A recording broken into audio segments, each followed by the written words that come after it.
I'm Alex Michelson. This week, the issue is Pence and Picard. An exclusive one-on-one with former Vice President Mike Pence as he inches closer to a presidential run. Plus, the cast of Star Trek Picard opens up on Star Trek's political legacy. Then, Arnold Schwarzenegger talks to us about the city's frustrations that he filled a pothole near his house. The issue is starts right now. Broadcasting across California, you're watching The Issue Is.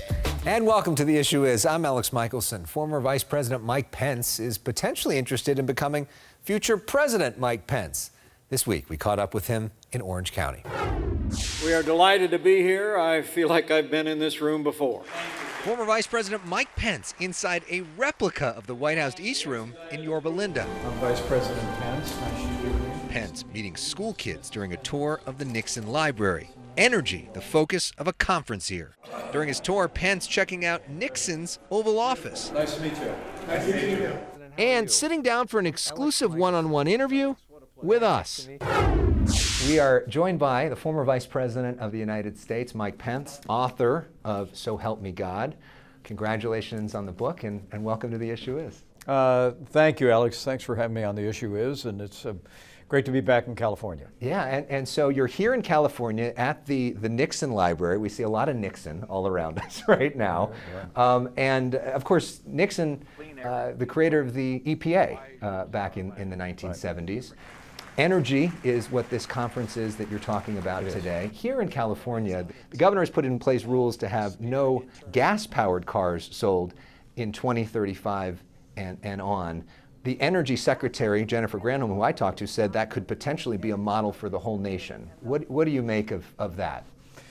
Well, first off, let me just say that what our administration was able to do with energy, unleashing American energy and all of the above energy strategy, really powered the economic prosperity of the Trump-Pence years. 7 million good-paying jobs, wages rising at the fastest pace in 50 years, 10 million people moved from welfare to work.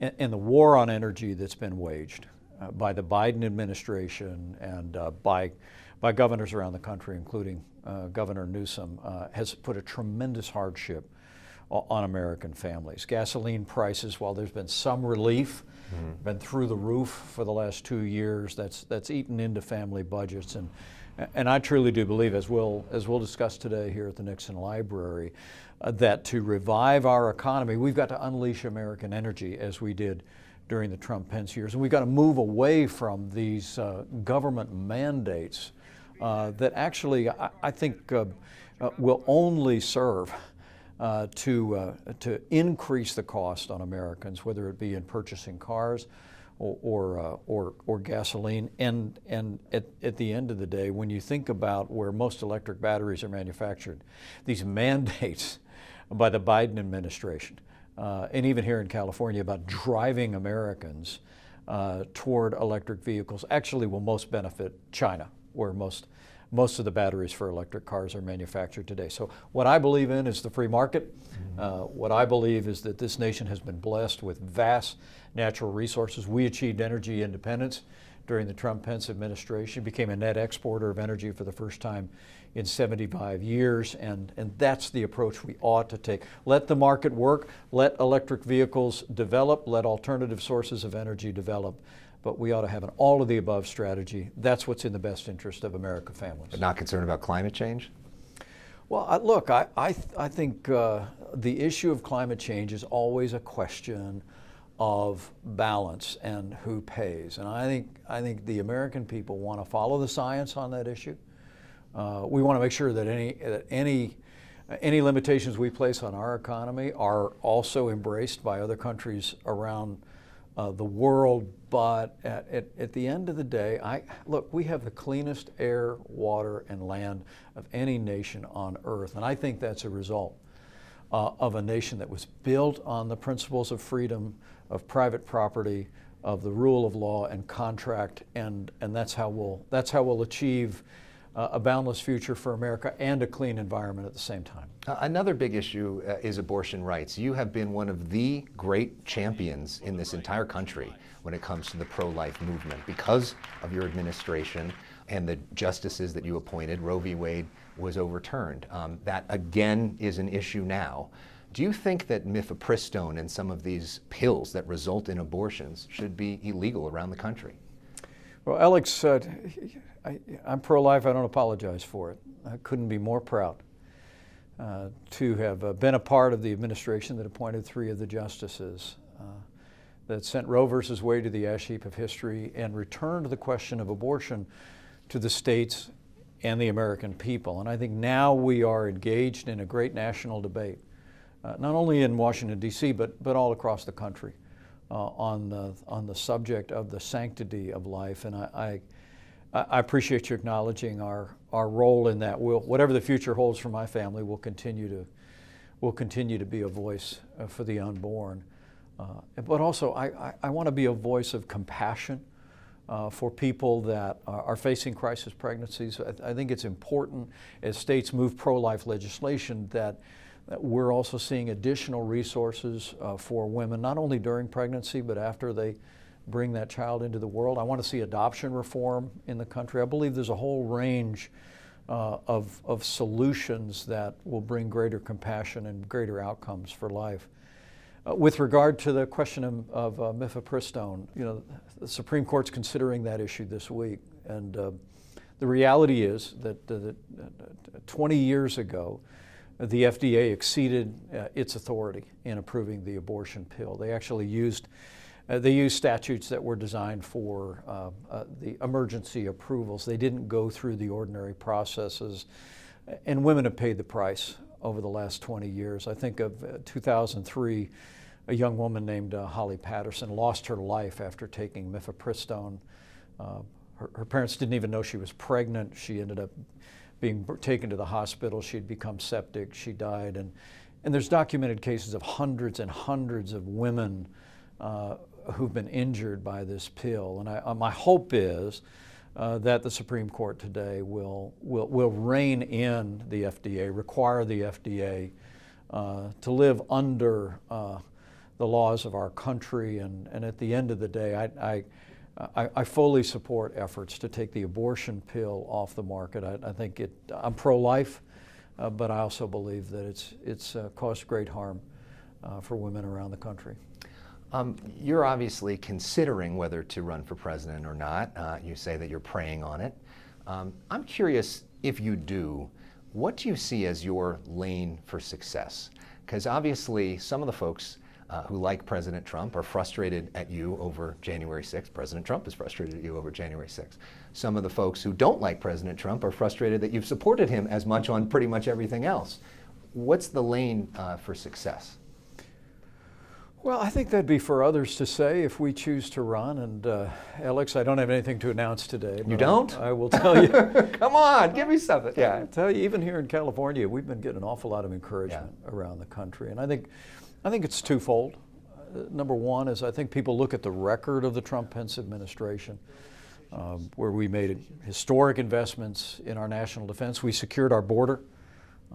We cut taxes, rolled back regulations, unleashed energy, created unprecedented prosperity, and 300 conservatives to our courts at every level to uphold all the God-given liberties enshrined in our Constitution. I think people want to get back to those policies, but I'm always very humbled that people recognize that the approach I've taken to politics, the premium that I've placed on trying to show respect and civility in the public debate could well be an idea whose time has come. Look, I believe that democracy depends on heavy doses of civility.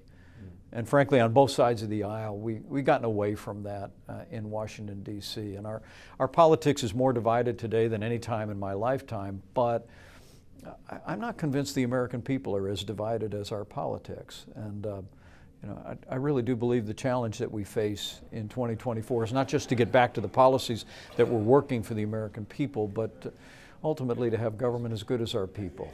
Government that treats one another the way the American people treat each other just about every day.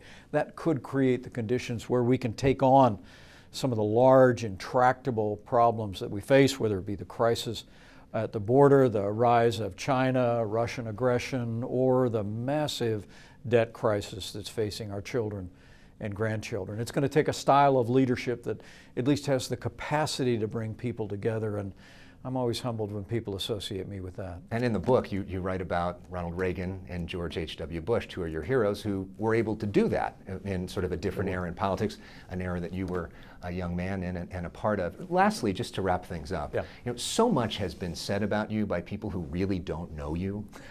And I'm curious, what do you think is the biggest misconception about you? What do people get wrong about you?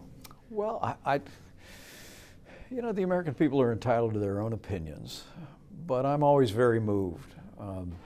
As I've traveled around the country since I left the White House, how many people will come up to me in a diner or on a street corner or after a little event and say, "I didn't know you were like that." Meaning what? Well, I'm not entirely sure. Maybe it's that I don't, you know, I don't take myself too seriously. I love this country. I love the American people. I've got my own convictions, my own values, but to know the Pence family is to know that we show respect to every American, whatever their politics and whether we agree on every issue. And I'm always very moved when people reflect on that. And if we choose to enter the race for the Republican nomination for president, I would do so recognizing that I'm well known, Alex, but I don't think I'm known well. Right. And if we enter the race, I would hope to have the opportunity, as I did in my autobiography, to let people know our hearts. I'm just a small town guy from southern Indiana that got to live the dream of serving my country in the Congress, as governor, as vice president. My grandfather immigrated to this country. My dad was a combat veteran. I would hope people that have a chance to come to know us for who they are and then make their own decision. Did it feel good being in the Oval Office up here? It felt familiar. Yeah. Mike Pence, the author of So Help Me God, thank you so much for taking the time. Really appreciate it. Great, Alex. Thank you Good to very see much. What began over 35 years ago ends tonight. Next, we talk with the cast of Star Trek Picard as one era ends and another begins. Our destination is planet Deneb 4, beyond which lies the great unexplored mass of the galaxy. Star Trek Next Generation first premiered back in 1987. More than 3 decades later, the entire cast is back together for one last epic adventure. For superfans, including myself, Star Trek's legacy is about politics, humanity, and family. Mr. Stewart, sir. Patrick Stewart is celebrating the role of a lifetime, Jean-Luc Picard. What began over 35 years ago ends tonight. Star Trek The Next Generation began in 1987. Engage. Star Trek Picard is ending in 2023. Engage. Thank you so much for what you've done. Thank you for this show. On behalf of the fans. I've been obsessed since I was a little boy. This was me as a little kid. This is my all-time favorite show. I dressed as you for like 4 years. My fellow fans cheering on the crew and an IMAX screening of the finale. Nothing else in my career, nothing else in my life has had an impact like this, being part of this, and I say part of it. Right. That was always my insistence. We are an ensemble. Because I need you. All of you. The entire TNG ensemble is back. Jonathan Frakes as Will Riker, LeVar Burton as Geordi LaForge, Marina Sirtis as Deanna Troi, Michael Dorn as Worf, Gates McFadden as Beverly Crusher, and Brent Spiner as Data. I'm curious for sort of the emotions happening inside of you on this night at this moment. Joy. That is the emotion. I am savoring the moments. If anybody told me that I'd be still doing this 35 years later, I'd say, you're crazy. That's not going to happen. Space, a final frontier. Gene Roddenberry created the original Star Trek in the 60s with a simple promise. To boldly go where no one has gone before. There have been 12 different series, including Star Trek Voyager, where we first saw Jerry Ryan play 7 of 9. She's now one of the stars of Star Trek Picard. What do you think is the legacy of Star Trek itself? I think it's ultimately hope. You know, it shows us if we learn to accept each other, and not only accept but appreciate each other's differences, not fear each other and not hate each other and not resent each other. What do you think is the legacy of Star Trek? Fairness. It includes everybody. And I think that's the whole thing, is that there's just nobody that's left out from Star Trek. What do you think is the legacy of Star Trek? I think that there's a world in which there's no racism and no sexism, and everybody can read, and there's no money, and people respect each other. What Roddenberry represented in the 60s. If people would listen, he had the right message. How do you feel? Almost human. A consistent theme throughout Star Trek? What does it mean to be human? You will now answer to the charge of being a grievously savage race. What has this show, Jean-Luc Picard, taught you about humanity? Never give up. Fight. What it's like to be part of something that's so much bigger than myself. On and off screen, this crew sticks together. It's like no time had gone by because we're all really close friends. We see each other all the time, and they just had on different clothes. We are a family, and we have been for many years. One that took a generation to grow. This season features the kids of our favorite characters, essentially the next generation. Geordi. LeVar Burton's actual daughter, Mika, is his on-screen daughter, a fellow Starfleet engineer. I know friends who watched Star Trek with their parents, who watched it with their parents, and the fact that we can trace that, and Star Trek is still so beloved since its inception, that's the legacy in itself, and I'm so excited and honored to continue it. That's my kid. What have you learned about humanity from Geordi LaForge? That no matter how fakakta everything looks, it's all going to turn out okay in the end. Only if you have an engineer, though. In the show, the LaForges secretly brought back to life their old starship, the Enterprise D, as a side project. Thanks for fixing up the Enterprise. Yeah. We love seeing it, you guys back on there together. It's a little DIY project. DIY. Doors opened, and it was just like you felt. It was very emotional. I preferred the weapon systems on the E. Additional phaser arrays, torpedo. Worf. She is perfect, Geordi. That to me was mind-boggling. I mean, I got a little choked up because I remember the day I first saw that 35 years ago, and I had that same feeling. Showrunner Terry Matalas made all this possible. He now wants to lead a spin-off series called Star Trek Legacy. It's about Seven of Nine, it's about Jack Crusher, it's about the LaForge sisters, it's about what else is going on in the galaxy with the Deep Space Nine characters, the rest of the Voyager characters. And don't forget about the TNG crew. Honestly, some of these characters I'm not ready to say goodbye to. You know, I think in a lot of ways, Jonathan Frakes, LeVar Burton, Michael Dorn, Gates McFadden, they've just never been better. They're at the top of their game, and I want to see more. Fans making Star Trek Legacy trend on Twitter every week. Picard on Paramount Plus is one of Nielsen's top 10 streaming shows. Alex Kurtzman is another Star Trek EP. Is Star Trek Legacy going to happen? Anything's possible. Anything's possible. We've heard the fans loud and clear. There's obviously more story to tell, so we'll see. In the meantime, fans are enjoying the present. What do you think is Star Trek's legacy? Us, the fans, for sure. When we come back, Arnold Schwarzenegger talks to me about that pothole. Arnold Schwarzenegger went viral around the world by posting this video of filling what he called 2 potholes by his house. The city later said one of them was an electrical trench. We spoke about it with the former governor this week. I was riding down with my bicycle and I said, oh my God, I could have wiped out here. I called my buddies and said, can you pick up some asphalt for me and bring it? I'm going to meet you at 10:30 down there at this trench, and there's potholes. There was 2 of them. I filled the trench, I filled the pothole, just pounded it down, and drove over it with our vehicles a few times, and that was it. And then the misinformation started. This was actually a service trench. A service trench is something that when you're still working on it, but they stopped working on it. So there was no one working on it, so there was a lie.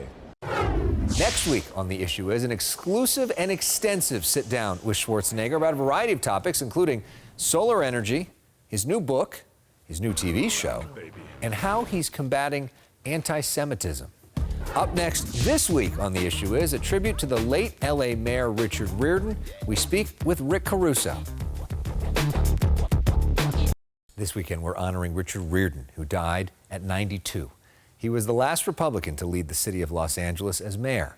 He served from 1993 to 2001, helping the city to rebuild after riots and earthquakes. One of his last political acts was endorsing Rick Caruso for LA mayor. Caruso joined me and Marla Tejas this week on Fox 11 to reflect. What do you think is Richard Riordan's legacy in Los Angeles? I think it's golden. I think his legacy is he woke up every day and did what was right for the people he was serving, and that worked. And how will you work to honor his legacy and the work that you do moving forward? Continuing, I think it's a great question, continuing doing what I'm doing. He was a very charitable guy, supported a lot of the things I believed in that he believed in, and just working every day to make the city a better city, because we both love the city. And Dick Riordan loved Los Angeles.